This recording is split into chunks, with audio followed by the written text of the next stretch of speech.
I mean, people forget like artists, we record songs and stuff, but we also have like personal lives. Certain events happen in my personal life that made me kind of like step back from music, like for like a month at times, sometimes 2 months, and I just had to go through things, and it gave me a better perspective in the long run on the music, like when I go to write lyrics. But sometimes things happen that delay your process.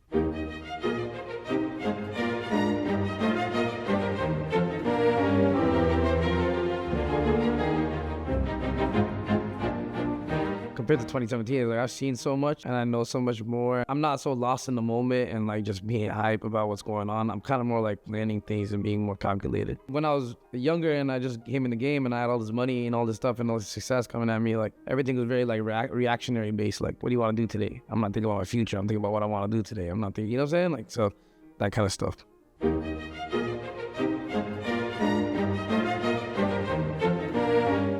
A lot of different music was going through my house. Like my mom and my dad listen to Indian music, which has Indian scales, Arabic scales that are different from the music that we listen to in America. So that's downloading in my brain as a kid. And then I got cousins who are listening to rock music, punk rock, pop music. And that was downloading into my head, all those melodies and all that stuff that's going on production-wise.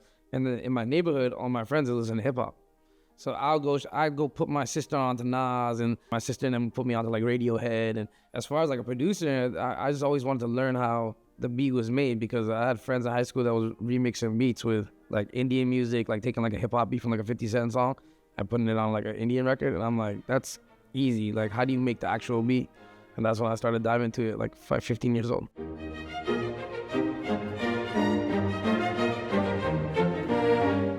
That's tricky, because I took off as an artist before I took off making beats.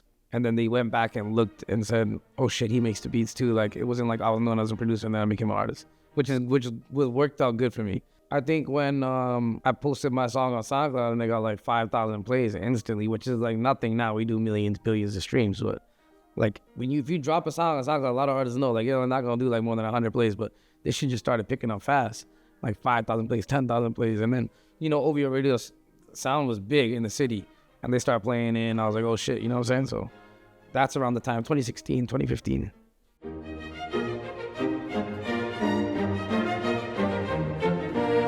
You can hear my voice on camera right now that it has that, like, you know what I mean? High-end rumble, which sounds kind of like sharp and like, you know, say computer-y or whatever, but that's just how I sound. And it ended up being a blessing for me, because at first when I recorded, I didn't really like the way my voice sounded, but now when you hear me on a song that got more than like 2 features on it, you know my verse right away, like you don't confuse it with nobody else.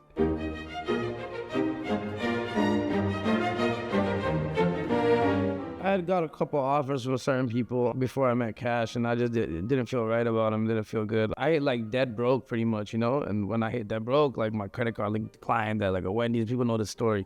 I was going to the studio, and Cash just called me, got my number from Derek Wise from Toronto, and he hit me up and saying like, yo, who makes your beats, who records you? And I said, I do it. And he's like, okay, I'm gonna make sure you're a legend, I'm gonna make you rich and everything, we can just make this shit happen. And I was like, damn, I never thought of EXO as an option. Because at the time, everybody else was trying to hit me up, but EXO don't really sign nobody, or like, you don't hear them like picking up a lot of artists or nothing. So I was kind of shocked, and it felt right.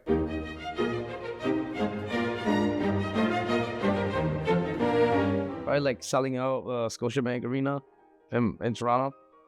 I mean, the coolest part was like bringing my family to the show, because my parents never seen a show, and I always wanted to wait till it was like a big show to make them see a show. So like 6-7 years later, I brought them like all black trucks to the house, picked up my mom, she's confused. She's like an old Indian lady, you know what I'm saying?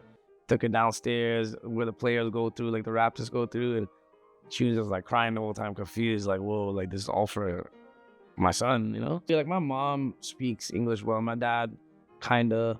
The language barrier is different when it's like hip hop music, bro. Like they don't really understand it because it's happening so fast, and the slang and the accents and everything that's going on. I don't think they really pick up on this though. I'm sure somebody's probably come to her like in the family and said like, hey, that's what he's saying. It's all, I don't think she really cares as long as I'm happy.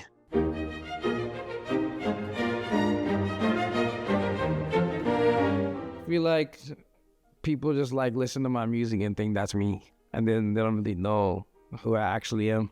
I feel like sooner or later, like the more stuff we put out and the more content we do, I guess like we'll try to translate that. But I kind of sometimes just don't care, because people that in my real life always say that to me, like only if people knew how you really were. I just don't.